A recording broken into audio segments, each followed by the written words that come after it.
کتاب روح مجرد کے دوسرے باب مشاہدات اور تعلیمات پر مشتمل ہے۔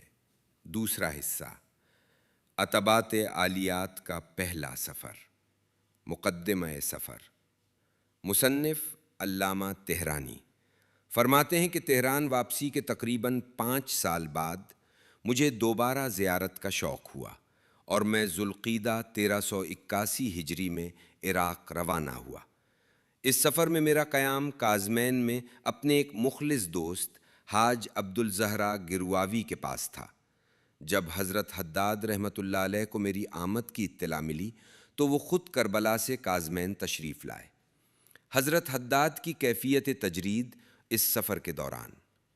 حضرت حداد کی حالت مکمل طور پر بدلی ہوئی تھی۔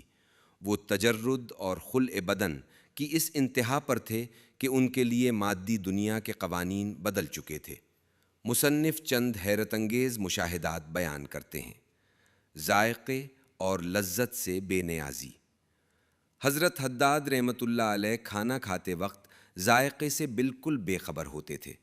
ایک بار انہیں بہت کڑوی چیز دی گئی لیکن انہوں نے اسے عام کھانے کی طرح کھا لیا۔ جب پوچھا گیا تو فرمایا، مجھے ذائقے کا احساس ہی نہیں ہوا، میں صرف اللہ کی قدرت کا مشاہدہ کر رہا تھا۔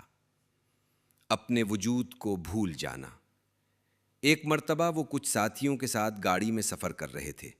جب کرایہ دینے کے لیے افراد کو گننا تو انہوں نے سب کو گننا مگر خود کو گننا بھول گئے۔ جب ڈرائیور نے کہا کہ آپ 6 لوگ ہیں تو وہ حیرانی سے بار بار 5 ہی گنتے رہے۔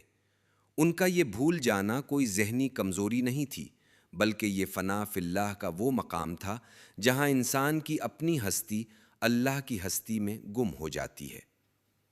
وضو کا طریقہ بھول جانا۔ ایک بار وضو کرتے وقت وہ ترتیب بھول گئے۔ انہوں نے مصنف سے پوچھا، پہلے ہاتھ دھونا ہے یا چہرہ؟ ان کا کہنا تھا کہ کبھی کبھی میری روح اس پرانے بدن کو ایسے چھوڑ دیتی ہے جیسے سانپ اپنی کینچلی چھوڑ دیتا ہے، اور میں خود کو فضا میں اڑتے ہوئے ایک پرے کاہ کی طرح محسوس کرتا ہوں۔ واقعہ کربلا کی توحیدی تشریح اس باب کا سب سے اہم علمی نکتہ حضرت حداد کا امام حسین کی شہادت کے بارے میں نظریہ ہے۔ انہوں نے فرمایا، عام لوگ کربلا کو صرف مصیبت اور غم کی نظر سے دیکھتے ہیں، لیکن ایک عارف کے لیے کربلا جمال الہی کا مظہر ہے۔ امام حسین علیہ السلام نے کربلا میں جو کچھ دیکھا وہ اللہ کی رضا اور اس کا عشق تھا۔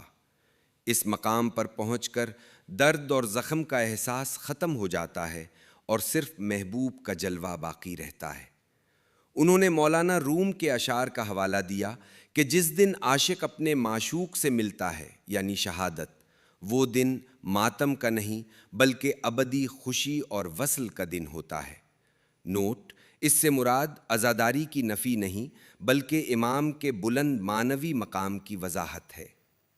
استاد کامل کی پہچان۔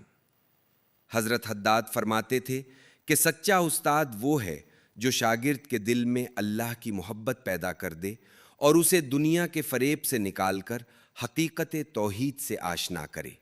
وہ فرماتے تھے کہ جس طرح لوہا آگ میں ڈالنے سے آگ جیسا سرخ ہو جاتا ہے، اسی طرح سالک جب اللہ کی یاد میں فنا ہوتا ہے تو اس کے اندر الہی صفات پیدا ہو جاتی ہے۔ سامرہ کی زیارت۔ سفر کے اختتام پر حضرت حداد رحمۃ اللہ علیہ مصنف اور دیگر احباب کے ہمراہ سامرہ تشریف لے گئے، جہاں انہوں نے امام علی نقی علیہ السلام اور امام حسن عسکری علیہ السلام کی زیارت کی اور وہاں کی پرنور فضاؤں میں کئی معنوی حقائق بیان فرمائے۔ دوسرا باب یہاں مکمل ہوا۔